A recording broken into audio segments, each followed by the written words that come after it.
La marque Alsace et son partenaire la région Alsace présentent Femmes d'exception. Bonjour Odile. Bonjour Caroline. Ou plutôt devrais-je dire Mam Gynéco, puisque c'est comme ça qu'on vous connaît. Ah oui, en effet. Une gynécologue blogueuse avec une bonne phrase d'accroche. Tout ce que vous avez toujours voulu savoir sur la gynécologie sans jamais oser le demander à sa maman, c'est ça? Exactement. Vous arrivez quand même à plaisanter avec des sujets qui sont pas faciles et que vous arrivez à traiter de manière très détendue, très simple. J'ai quand même été bien élevée avec mes 5 filles. On est quand même obligé à ce moment-là de trouver les bonnes formules. Alors on a aussi fait de l'éducation et des choses très très amusantes en famille, genre tester les préservatifs sur une banane à table. Je pense que ça ne se fait pas dans toutes les familles. Vous l'avez fait avec vos filles? On l'a fait. On l'a fait, absolument. Mais c'est vrai que mes filles me disaient, maman, t'expliques trop bien. Qu'est-ce qui vous fait démarrer ce blog? Parce que vous êtes dans votre cabinet, vous êtes installée comme gynécologue depuis plusieurs années. Quel est le déclic pour démarrer un blog?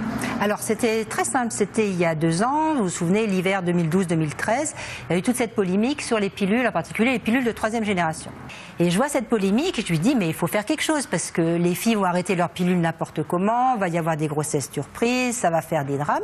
Alors je me dis, je vais faire un blog. J'envoie mes textes au magasinel, à la journaliste santé, à la rédactrice en chef. Et à ma grande surprise, 48 heures après, j'ai une réponse enthousiaste. On adore ce que vous faites, on veut bosser avec vous. Est-ce qu'il y a des sujets que vous avez abordés avec une boule au ventre en vous posant la question, est-ce que je le poste, est-ce que je le poste pas? Oui, bon, il y a un sujet qui est toujours délicat en France, qui est celui de l'interruption volontaire de grossesse.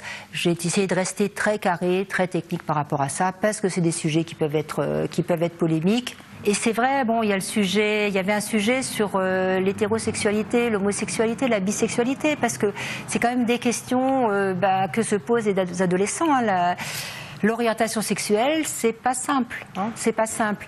Donc j'ai été très prudente. Je suis extrêmement prudente dans ce que j'écris, sans pour autant avoir une langue de bois. À quelle tranche d'âge s'adresse le blog? Ça s'adresse à toutes les femmes. Ça s'adresse à toutes les femmes, mais c'est vrai qu'en priorité, du point de vue chronologique, pour moi, l'urgence, c'est les jeunes filles.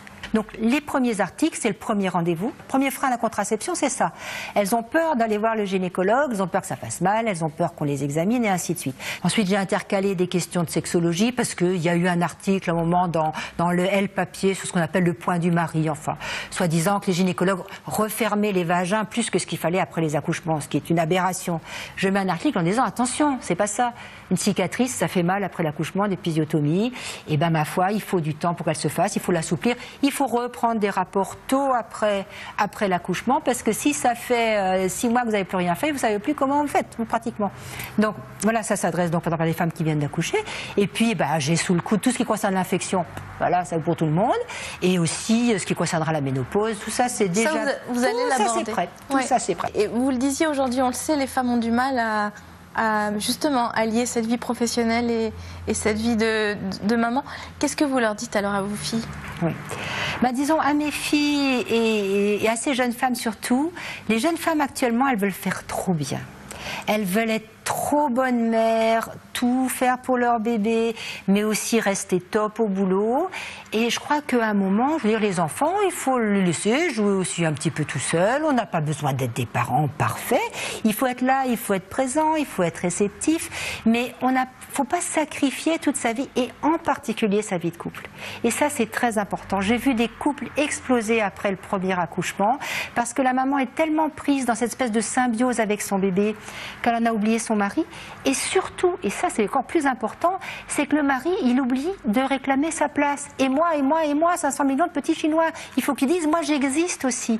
Et même pour les enfants, c'est essentiel qu'ils puissent vivre et voir une vraie relation de couple entre leurs parents et lui à côté. Justement, pour se confier comme ça, pour travailler des sujets aussi sensibles qui touchent les femmes, il faut aussi être épanoui dans sa vie de femme. Absolument. Je veux dire, nous, on a une vie merveilleuse, Jean-Lionel et moi. Je ne peux pas dire l'inverse. On a tous les deux un métier qui nous passionne, puisqu'il est aussi médecin. Il est extrêmement passionné par ce qu'il fait. Et puis, les enfants, ça quitte vite le nid. Enfin, en tout cas, les miennes ont quitté vite le nid. À 18 ans, elles ont toutes quitté le nid d'une manière ou d'une autre. Et si vous n'avez pas préparé votre vie de couple, c'est là que ça devient difficile. Et donc, on cultive très bien. C'est ce qu'on dirait. On va continuer à vous lire. Super. Merci. Merci Caroline. La marque Alsace et son partenaire la région Alsace vous ont présenté Femmes d'exception.